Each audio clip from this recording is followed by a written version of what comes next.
And we're also joined by Secretaries Brooke Rollins, Scott Turner, Linda McMahon, Doug Collins, Doug Burgum, Lori Chavez DeReamer. You're doing a very good job, Lori. You know, considering she's a Democrat, you know. The unions say she's really good. I did it. You know, I took a lot of heat for doing it, and then they were all saying what a great job we did. Now everybody's happy with you. Great job. Thank you very much.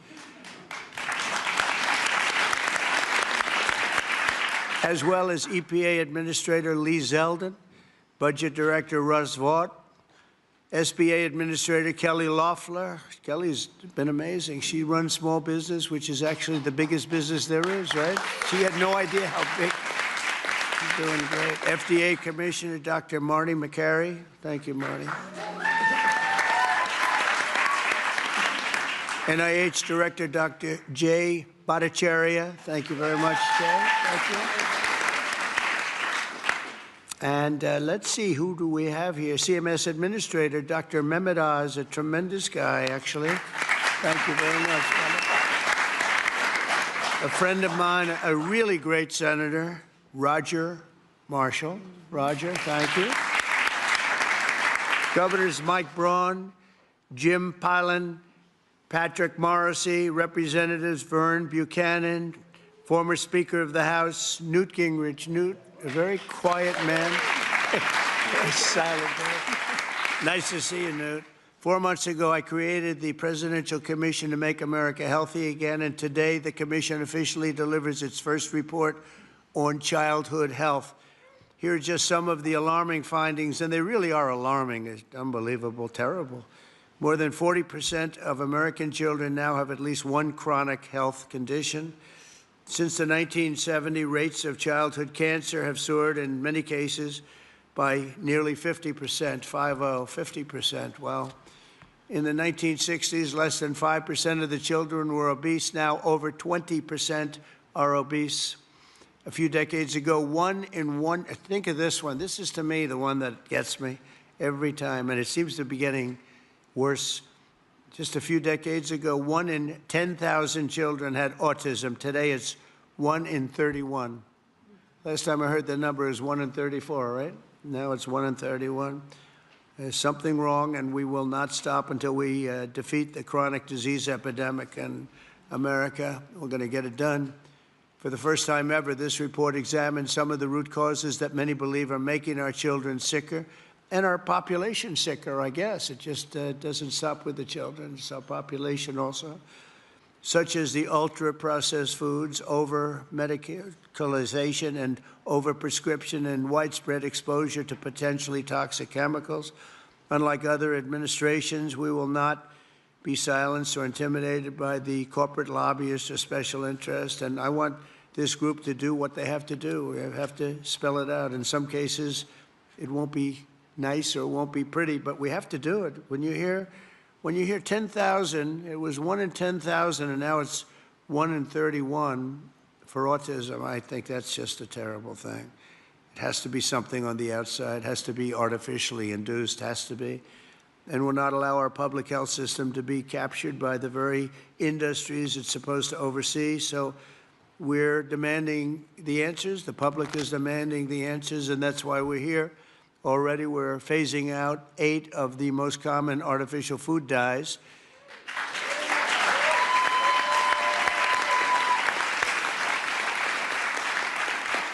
And we ended the most serious conflicts of interest at the FDA. We had a lot of conflicts over there. Earlier this week, we approved a SNAP waiver request from Nebraska so they can stop taxpayer dollars from being used to make our children obese. I understand requests from 3 more states will be approved shortly, and more are expected to come in the following weeks. Over the next 80 days, the Commission will build on its work in this report to develop a roadmap to bold and transformative public health reforms for our consideration. It's a consideration, and we'll lay out the facts. Let me say congratulations to the entire MAHA movement. This movement has become very hot. People are really, I tell you, they're going crazy over MAHA. They're going crazy, right?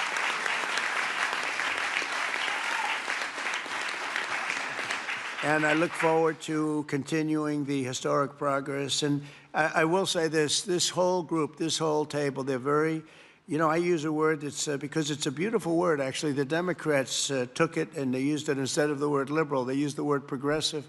And normally I'd say you're very progressive, meaning you're far, they're not progressive. You are progressive. They shouldn't be allowed to use that word. And and so therefore I'm not going to use it to describe you, but you are far forward thinkers. You're amazing thinkers, and we appreciate having you. It's just tremendous talent around this table, the most respected people anywhere in the world, actually. And you know, I've been a fan of Bobby for years. He came up to see me 13, 14, 15 years ago, I remember, and he left.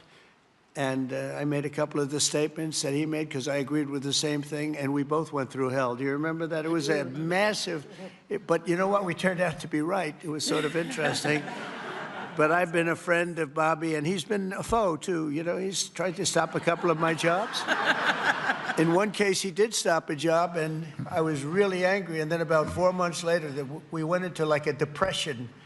And I saved a hell of a lot of money by the fact that you stopped it. You're welcome. So I never minded. I always said, thank you very much for stopping that big job I was going to do. But he's a fantastic guy, and Bobby, we're with you all the way. And your beautiful wife is right sitting in the front row, and she's always been right there with you. And, you know, it was very interesting. When Bobby came, I really wanted Bobby to join, and he was doing very well as a candidate, really well. He was being treated very unfairly by the other side, but he was doing so well that they treated you unfairly. They had no choice. I think they said, in order to qualify, Newt, you had to have 80% of the vote, okay? Do you remember that deal? You had to have 80% of the vote in order to qualify to run against Joe Biden. And Bobby thought that was a little unfair, and that was about it. And he came on board, and we got very lucky, but you really helped, and I want to thank you very much, really. We're with you all the way. Thank you very much. So Bobby, if you'd say, give him your thoughts, please. Well, thank you very much, Mr. President. I do want to say something, because I get a lot of credit for steering this administration toward the MAHA movement. But I joined the campaign in August. I joined President Trump in August and became, you know, went from independent to his campaign. But it was in June that he made a speech specifically on this issue. It was a MAHA speech before MAHA existed. And I took note of that speech at the time and thought there's a potential here for a common ground. So I want to thank you for your vision, for your courage, for standing up. You know, President Trump is a populist president. He's a president he's blamed for giving money to billionaires and all this stuff. We hear about that all the time. But he is on the side of the middle class, the working class, the poor in this country, people.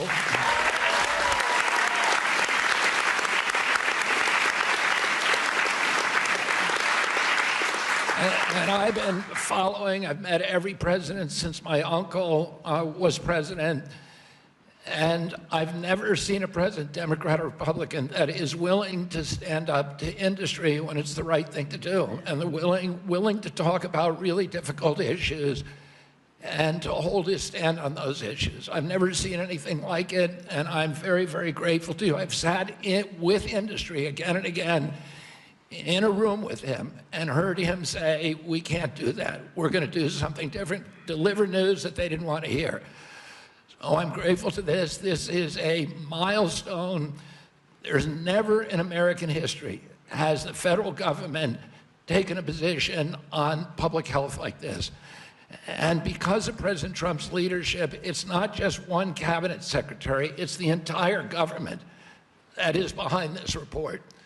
And I can say again, I talked a little bit about when I met Rachel Carson as a boy.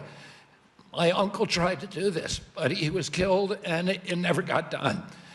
And ever since then, we've been waiting for a president who would stand up and speak on behalf of the health of the American people and say, there is no difference between good economic policy, good environmental policy, and good public health policy, and good industrial policy. We can have all of them We need a united cabinet, and we need to go forward as a single people. I want to thank you for that, President Trump. Thank you very much. Thank you.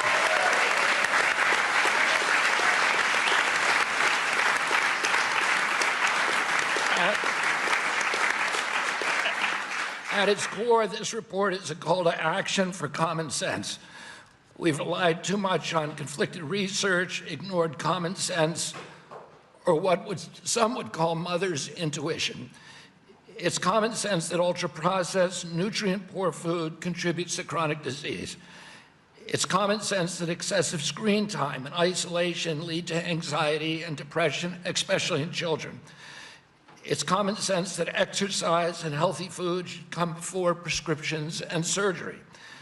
It's common sense that not all calories are equal in nutritional value. It's common sense that over-medicating kids is dangerous. It's common sense that we can celebrate the innovations of modern life while also demanding fearless inquiry into ameliorating the negative effects of medication, agriculture, and environmental practices. It's common sense that research funded by corporations deserves more scrutiny than independent studies. I'm so proud of this cabinet, and particularly Secretary Rollins and Administrator Zeldin, who, again, I'll say it a third time, work late nights, early into the morning to make this happen, and to all the leadership from the White House staff, beginning with Stephen Miller, and Heidi Overton, Dr. Heidi Overton, with Vince Haley.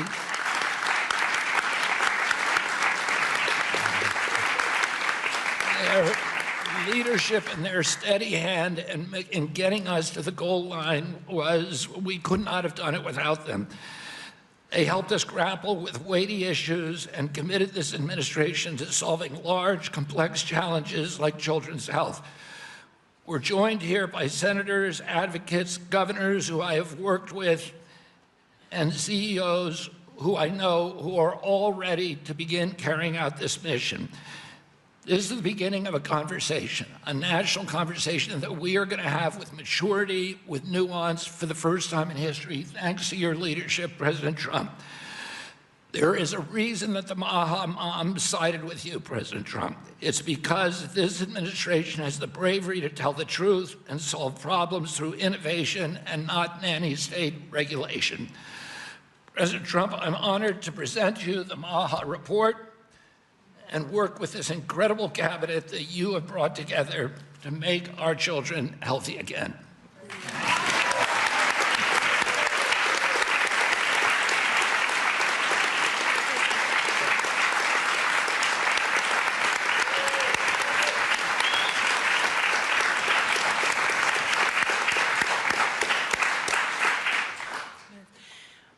Three things. First, on behalf of an extremely grateful nation and on behalf of a lot of extremely grateful Maha moms who are out there, Secretary Kennedy and Mr. President, thank you. I see a Maha mom and grandma and our amazing chief of staff right there, Susie Wiles. I see a Maha mom and Caroline Levitt all across our cabinet. Sir, my oldest son, Luke, is here. Stand up, Luke. I am a Maha mom of 4. And this hits particularly close to home for every single one of us in this room. That's the first thing. The second thing is that you mentioned, sir, in your remarks that we are on track to sign multiples of SNAP waivers to get junk food and sugary drinks out of our food stamp system. And I am so proud. I am so proud to announce that on Monday, I was in Nebraska with Governor Pillen, where we signed the first one. An hour ago, I signed the second one for Governor Braun in Indiana. He may not even know that. I've got it right here, sir. I also signed the third one, Governor Kim Reynolds of Iowa, about an hour ago.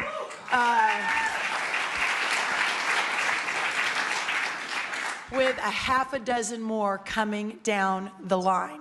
And sir, that has never happened before. Under Republican or Democrat administrations, we have never made that happened before. So I am so proud and so grateful for your leadership. leadership. Morrissey here, who was the first one to apply from West Virginia. Oh, Governor Morrissey.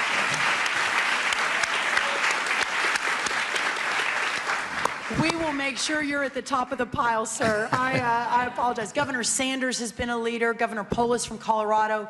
It has been remarkable how these governors have stood up. That's the second thing. The third and final thing, sir, is we all know that at the center of making America healthy again is making American agriculture great again. Without American agriculture at the center of this discussion, we have the most robust, the safest, the best agriculture system in the world.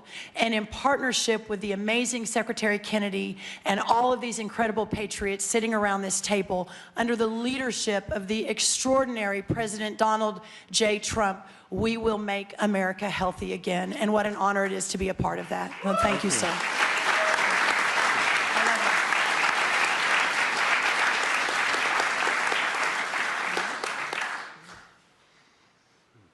Mr. Policyman, you want to say something? Big policy man here. Well, so much has already been said, but in your remarks, Mr. President, you made clear. This is Vince Haley, by the way. In your remarks and in the report, it's very clear that there are no sacred cows when it comes to our children's health. We are showing the courage to turn over every stone to figure out, to investigate what is behind the chronic childhood disease crisis, and that's what this report represents, sir. Thank you, Vince. Bobby, are you wanting to have other people speak? We've had everybody speak. Oh, good. Most have already spoken. That's very good. But the fake news wasn't here. What's going on? I mean, Oz, I want to thank you for your work. Would you have anything to say to the media? Thank you, sir. I think it's a moral failing if we don't address this, but it's definitely a financial failing as well. 50% of children are on Medicaid or on the CHIP program. It is an obligation we all have to address this reality. As you know, the cost of Medicaid has gone up 50% in 5 years. Right. I thank you very much for having the bravery to commission this report, and Secretary Kennedy, Secretary Rollins, Lee Zeldin, and everybody else on this panel for being able to effect what has not been done since this law for Medicare and Medicaid was written in 1965. God bless you. Thank you very much, Oz. Thank you.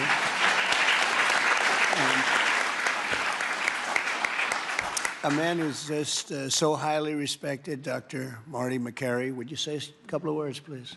Thank you, Mr. President. The United States is the best in the world when it comes to proton beam therapy, CAR-T, sophisticated operations. But when it comes to the health of the population, it's been a 50-year failure.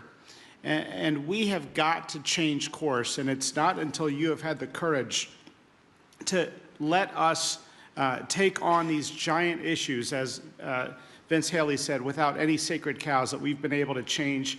And I think this will transform our healthcare system from a reactionary system where doctors are playing whack-a-mole to a proactive system. So thank you, Mr. President. Thank you very much. Thank you, man. Highly respected man. Jay, please say a few words. Thank you. Thank you, Mr. President. I said earlier already that it's shocking to me that what this report says, which is that our kids will live less long, less healthy, more unhappy lives than we will as parents. We can't have that. I'm so proud to be part of this moment because that doesn't have to be the future. We can change things by doing excellent gold standard science, understanding the root causes of all these problems, reversing it. And Mr. President, this is an enormously important moment because it's from this moment forward, we will reverse course so our kids will live longer than us, will live more healthy than us, and will be happier than we have been. Thank you. Thank you very much. Thank you. Thank you, Jay. Good job, too. I have to say we have the greatest farmers in the world, and we love our farmers, and we want to pay respect to our farmers, and we always will. And we won the farmers by a lot in the election, in every election, all three elections. and we won by a lot, and I will never forget that, and they are foremost in our thought, and representing, I think, the farmers better than just about anybody can do is Senator Roger Marshall. Could you say a couple of words, Roger, please? Mr. President, we're not tired of winning yet. Congratulations. What a week you've had overseas, one win after another, one big beautiful bill across the House floor this morning. You're the best closer in the game, and this is one of the greatest days of my life professionally speaking as well. And I just want to acknowledge my Maha mom out here as well, that my wife, Lena, was a Maha nurse and a Maha mom and a Maha grandma. Now, Lena, will you please stand up as well, my wife?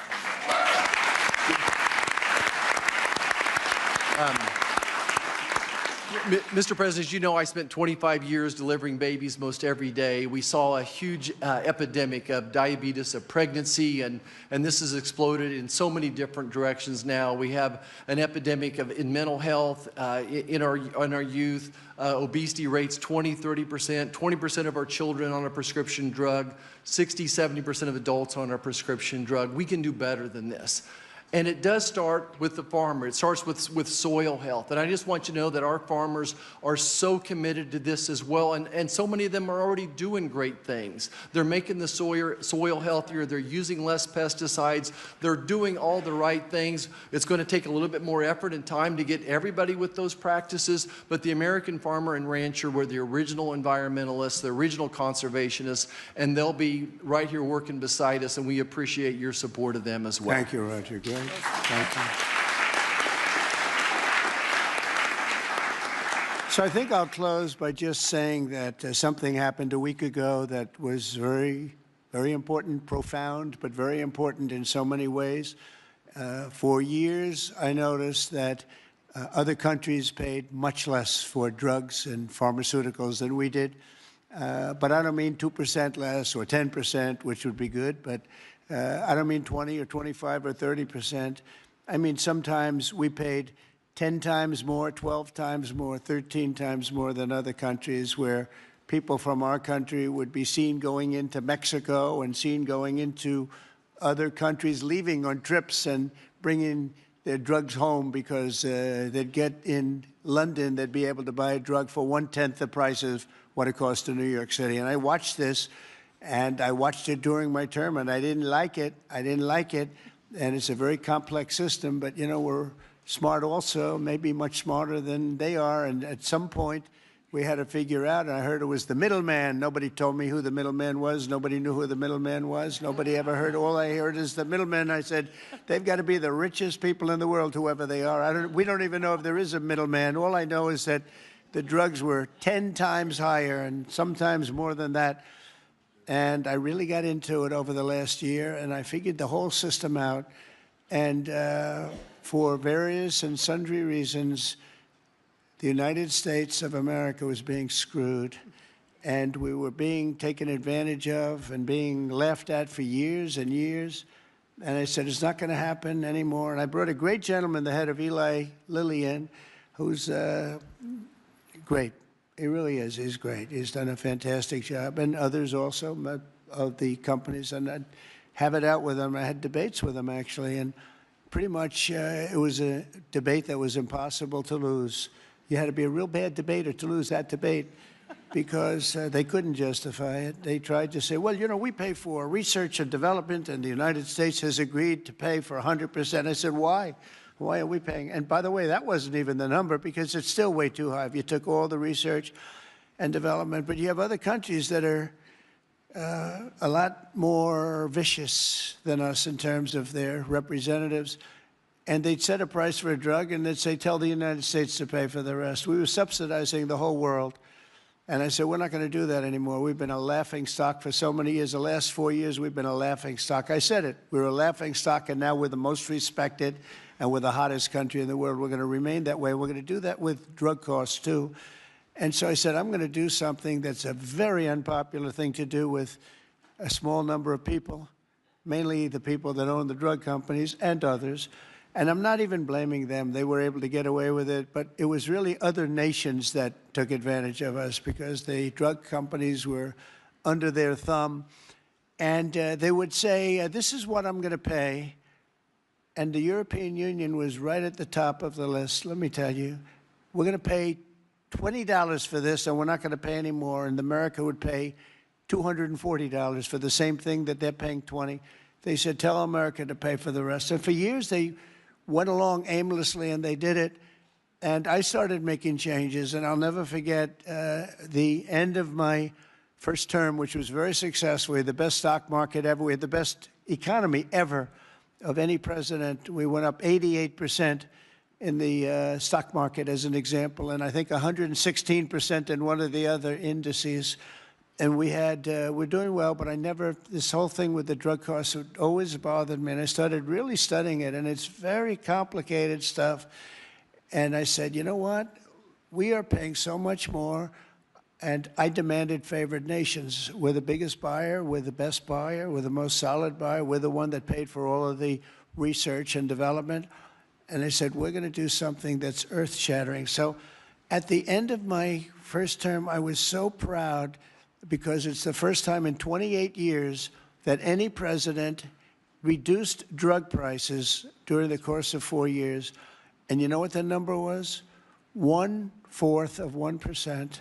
But it was down 1/4. Think of it, 1/4 of 1%. Very little. Essentially, they remained the same. But I wanted to get it down, and I was so proud. I thought I was the greatest guy in the world. I took it down 1/4 of 1%. And I had news conferences. I was bragging. I'm the only one that did it 28 years. And then I said, that's not very much, because we were still paying so much more. And I decided I've got to break the system. And it's the most powerful lobby in the world, the drug company. The most powerful they are, the most powerful. And I'm not saying bad, good, I'm not saying anything, but they have tremendous power over the Senate, over the House, over the governors, over everybody. And they spend more money, billions and billions of dollars. And I said, I don't care. I have to do what's right. And I declared a favored nations, most favored nations, where the United States from now on is going to pay the exact same price as the lowest price anywhere in the world. In other words, if you take... Right? In other words, if you take the country that's paying, and let's say in a certain part of, there may be some country out there that pays a little bit less for very good reasons because of the fact, a thing called poverty or whatever. But we take the lowest country, say European Union countries as a whole, that would be fine. Or take individual countries within the European Union, or take various countries that nobody's even heard about. We pay the lowest. And what that's going to mean, and I'd like to put somebody to police it, because it should start immediately. It shouldn't start in 2 years, 3 years, 5 years. They'll say, yes, it kicks in. They always say kicks in, Marty. It kicks in, sir, in 4 years, and then 4 years they get it changed. It should mean, so remember I told you I was happy with 1/4 of 1%. It could mean anywhere from 70% to 89% reduction in drugs and pharmaceuticals. That's a little different, right? And I've actually had some congressmen call me and they say, sir, can we talk about this? I said, no. They wanted to talk because, there's tremendous power against them. And I understand that. And every one of them was covered. Senators were. I see Roger smiling, and Roger probably was too. But you know what? He wants to do the right thing, right? He wants to do the right thing. And we're doing the right thing. We were taken advantage of, and forget the drug company, we were taken advantage of by other countries that insisted with the drug companies that they were going to pay X dollars, and we're not paying any more, and you're not doing business here. And they were nasty about it, because these people are almost sort of afraid of them. And we are going to now get a reduction in drug costs of up to 89% in some cases, but 50% would be a bad number. So think of that. 50% versus 1/4 of 1%. Think of that, 85, 89, 91, 72%. It's going to be massive numbers. It's going to be incredible for Medicaid, incredible for all forms of health care. Medicare is going to have a huge impact, so big that nobody can calculate it. I mean, this thing could drop by 25, 30%. The drugs are a very big part of it, right? So very big part. So it'll affect everything. It'll affect your whole life. The amount of money you're going to be saving is going to be incalculable. Nobody can believe I had the courage to do it. I don't think it's courage. I think it would have been courage not to do it. I tell you what, not to do it would have taken far more courage because I was tired of it. And I was listening to these guys, and they are, you know, they make a lot of money every year, millions and millions of dollars a year. And I agree, because at the beginning, because of the complexity, you'd walk out of a room, you'd hear them talking, and, you know, they almost convince you that it's a great system, it's a wonderful system, even though we were paying 10 times more. That's why they make $30 million a year, because they were good, but not any longer. And one of them just threw up his hands after I was just pounding on him. He said, I can't do it anymore. It's the hardest thing I have to do is trying to justify this damn thing. I can't do it anymore. One of the biggest companies, I just can't do it anymore. You're right. And as soon as he said that, that was like incredible, because I understood exactly he couldn't do it. He said it's the hardest thing he had to do is trying to justify why we're paying $200 for something and somebody else is paying $12. That is a neighboring country. Take Canada. I mean, people go up to Canada to shop because the prices are so much less, and it's not going to happen anymore. So we're going to take the lowest country anywhere in the world, and that's what we're going to be paying, and we'll be saving from 50 to 89%. And these are big, these are tremendous numbers. There's not going to be anything where we're paying 10 times more than somebody else. And one thing that is very important, and it's got to be implemented, it's done. I've done the order, it's done. But we have to get somebody that's got a lot of strength and a lot of power, because you have to implement it, because these countries are going to go down fighting. They don't want this to happen because they're going to go up. Now, there are many more people involved in the world than there are here. So they'll go up a little bit, maybe 15, 20%, and we're going to go down 60, 70, or 80%. But they will fight the drug companies. The drug companies are very worried that they're going to fight, and that's okay. If they fight, we'll just say, that's okay. We are not going to let you sell any more cars into the United States, or we're not going to let you sell any more wine or liquor or alcohol or something that's actually much more important to them than the drugs. And we're going to be able to force that issue if we need to. They should do it. We're basically equalizing. They should do it. And, you know, the drug companies should do just as well. This shouldn't be a hit on their stock. I don't think it will be. It's basically... it's going to be the same amount of money, but it's going to be redistributed, and it's going to be redistributed, so they're going to pay a little bit more, and we're going to pay a lot less. A little bit more because there's so many more. It's a, you know, it's a bigger number. And so, Robbie, I'd like to ask you and Dr. Oz and Marty, perhaps, and Jay, and maybe representing the world's politicians, I can ask Roger, who's so great with this whole subject, if you would be very, very tough and very, very powerful in a sense. It's not easy. You know, you're going to have to get this done. The drug companies are going to say, well, they won't do it, and maybe they won't. And if they don't do it, we're going to not do business with that country or those countries. But we're going to have to be very tough until it's totally stabilized and equalized. And Oz, I mean, I see your eyes are gleaming because you've been talking about this for a long time, but you've never had anyone willing to do it. But I'm willing to do it. And I think it's going to go down as one of the most important things we've ever done, because drug costs are going down. Think of it. Then every year for 21 years, the costs have gone up. And now they're going down maybe by 85, 80. I'm telling you, 89% in 2 instances, 89% cut. Nobody's ever seen anything like it. So I'd like to ask Oz in particular, because you and I know each other. He's a very tough hombre, this one. He's tough as hell. And so if you can lead the group, and it's not going to be easy. You're going to have to get in, and you're going to have to fight. If you do it, you can have, within a period of weeks, you can have drug costs that drop like a rock, okay? So you, as a group, I have great confidence. And if you don't do it, I am firing every single one of you. Good luck, guys. All right? Can you handle it? The companies are all coming in, and we've heard some very interesting. The companies are all coming in. We've had some very promising interactions. So, okay, good. Well, give you a little time to be a tough hombre. You'll do a great job. I have no doubt about it. Thank you very much. Any help, I will be there to help you, okay? Well, you mentioned something that has not been discussed in the past. People have talked about drug prices in a silo and in isolation.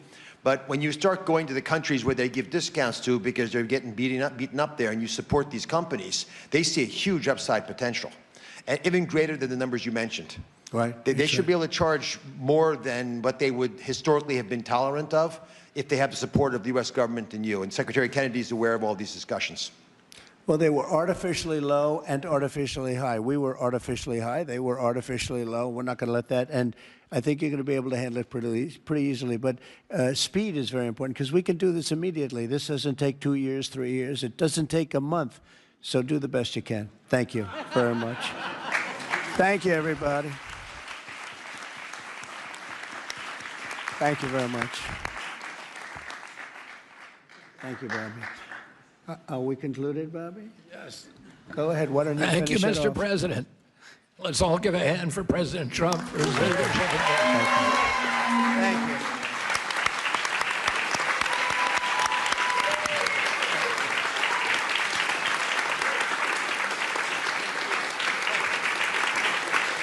Thank you, everybody. Thank